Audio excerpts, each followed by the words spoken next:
Salam dalam kasih Kristus untuk seluruh jemaat dan simpatisan GKI Kediri dimanapun Bapak Ibu Saudara berada. Kembali lagi dalam Sarapan Sapaan Pengharapan. Senang rasanya menyapa Ibu Bapak dan Saudara sekalian yang setia mengikuti program Sarapan GKI Kediri. Mari kita membekali diri ini dengan firman Tuhan agar langkah hidup kita selaras dengan kehendak Tuhan. Kita berdoa.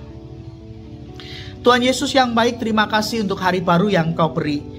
Kami siap untuk menjalani hari ini, tapi bekalilah kami, perlengkapilah kami dengan firman-Mu, sehingga hidup kami selaras dengan apa yang Tuhan kehendaki. Kami menyambut firman-Mu ya Tuhan, di dalam nama Tuhan Yesus Kristus kami memohon. Amin.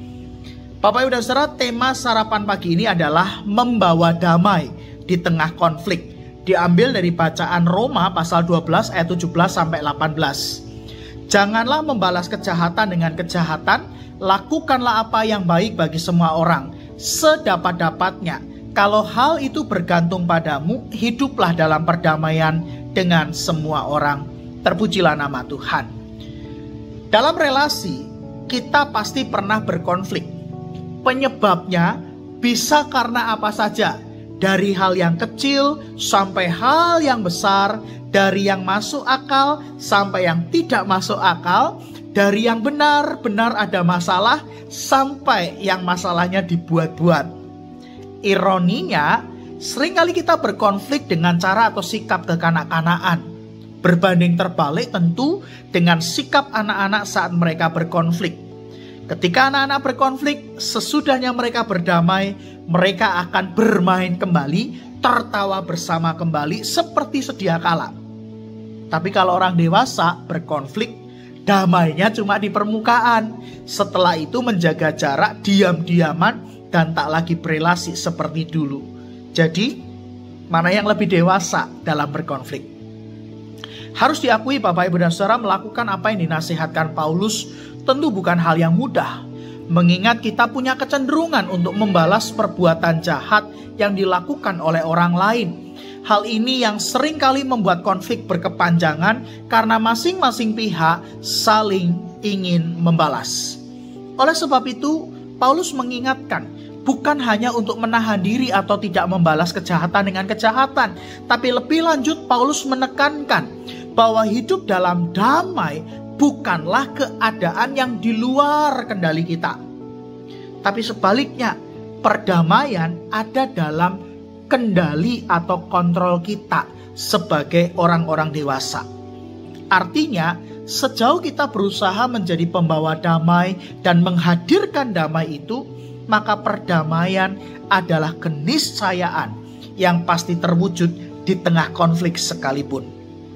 Saudaraku, kehadiran Kristus di tengah dunia juga sebagai pendamai yang mendamaikan hubungan Allah yang kudus dan manusia yang berdosa.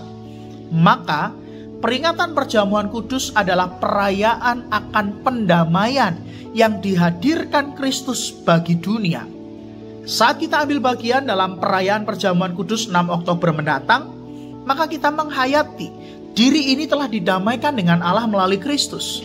Namun di saat yang sama, peringatan perjamuan kudus seharusnya menyadarkan kita masing-masing bahwa kita adalah duta damai yang diutus Allah untuk membawa damainya dimanapun kita berada. Oleh sebab itu, marilah kita hidup dalam damai dengan semua orang dan bawalah damai itu bagi dunia di sekitar kita. Amin. Mari kita berdoa. Bapa, mampukanlah kami sebagai para pembawa damai di tengah dunia ini. Ketika konflik terjadi, mampukan kami menghadirkan damai sehingga rekonsiliasi dapat terwujud. Di tengah kebencian, kiranya kami pun juga boleh membawa damai-Mu, sehingga relasi bisa dirajut kembali dan pengampunan bisa diberi. Oleh karenanya, berkatilah kami sebagai para pembawa damai, dan melalui kehadiran kami damai Tuhan boleh dinikmati, dirasakan oleh orang-orang sekitar.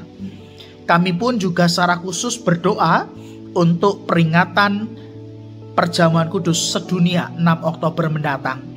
Tuhan, persiapkanlah batin kami sehingga kami siap untuk menyambut roti dan anggur perjamuan kudus. yang mengingatkan kami tentang karya pendamaian yang dilakukan Kristus, yang mengundang setiap kami untuk menjadi para pembawa damai bagi dunia.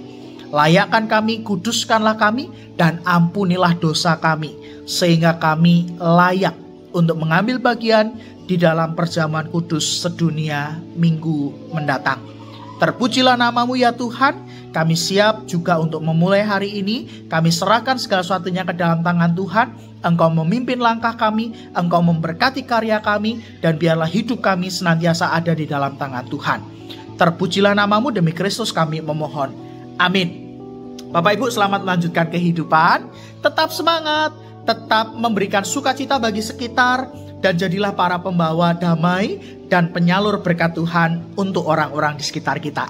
Tuhan Yesus memberkati Bapak Ibu semua.